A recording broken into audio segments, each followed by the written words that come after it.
अनंत जीवन की पुस्तक प्रेरितों के काम अध्याय 22। हे भाइयों और पितरों, मेरा प्रत्युत्तर सुनो जो मैं अब तुम्हारे सामने प्रस्तुत करता हूँ। वे यह सुनकर कि वह हमसे इब्रानी भाषा में बोलता है और भी चुप हो गए। तब उसने कहा, मैं तो यहूदी मनुष्य हूँ जो किलिकिया के तरसुस में जन्मा, परंतु इस नगर में गमलीएल के पाँवों के पास बैठकर पढ़ाया गया और बाप दादों की व्यवस्था की ठीक रीति पर सिखाया गया और परमेश्वर के लिए धुन लगाए था जैसे तुम सब आज लगाए हो।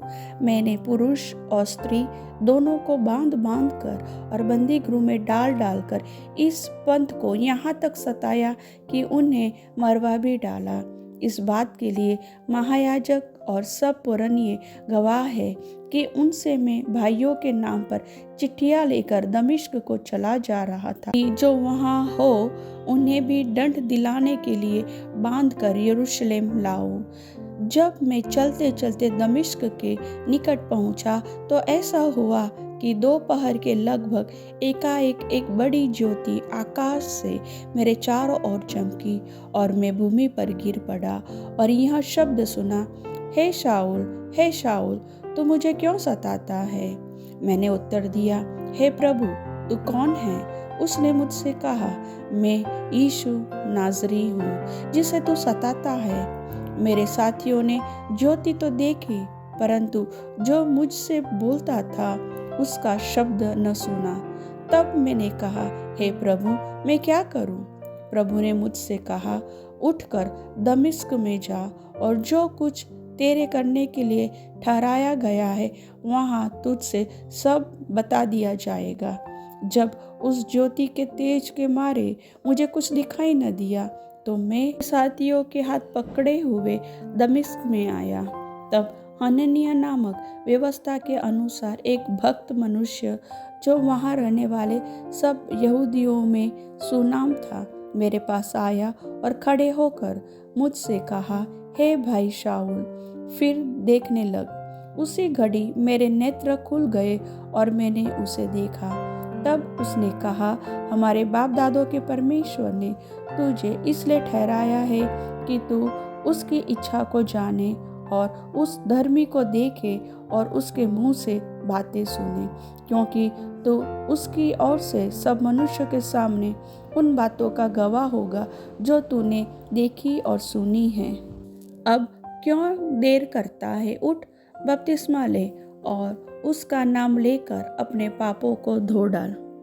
जब मैं फिर यरूशलेम में आकर मंदिर में प्रार्थना कर रहा था तो बेसुध हो गया और उसको देखा कि वह मुझसे कहता है, जल्दी करके यरूशलेम से झट निकल जा, क्योंकि वे मेरे विषय में तेरी गवाही न मानेंगे। मैंने कहा, हे प्रभु, वे तो आप जानते हैं कि मैं तुझ पर विश्वास करने वालों को बंदी गृह में डालता और जगह जगह आराधनालय में पिटवाता था।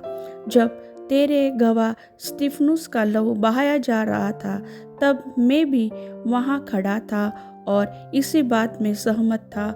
उसके घातकों के कपड़ों की रखवाली करता था और उसने मुझसे कहा, चला जा, क्योंकि मैं तुझे अन्य जातियों के पास दूर दूर भेजूंगा।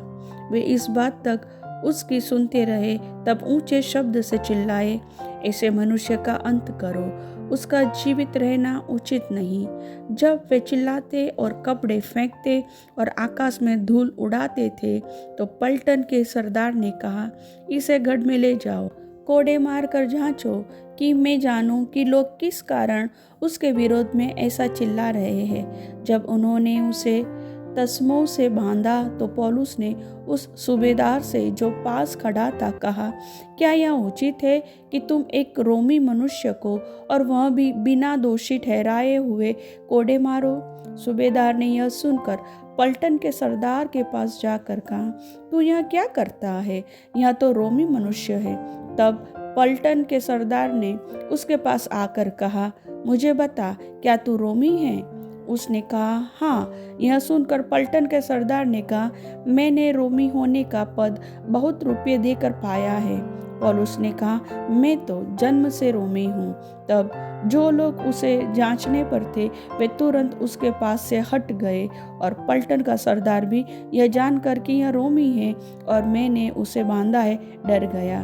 दूसरे दिन उसने ठीक ठीक जानने की इच्छा से कि यहूदी उस पर क्यों दोष लगाते हैं, उसने बंधन खोल दिए और प्रधान याजकों और सारी महासभा को इकट्ठा होने की आज्ञा दी और पौलुस को नीचे ले जाकर उनके सामने खड़ा कर दिया। प्रभु वचन के सुनने वाले सभी को वचन का आशीष दे। आमीन।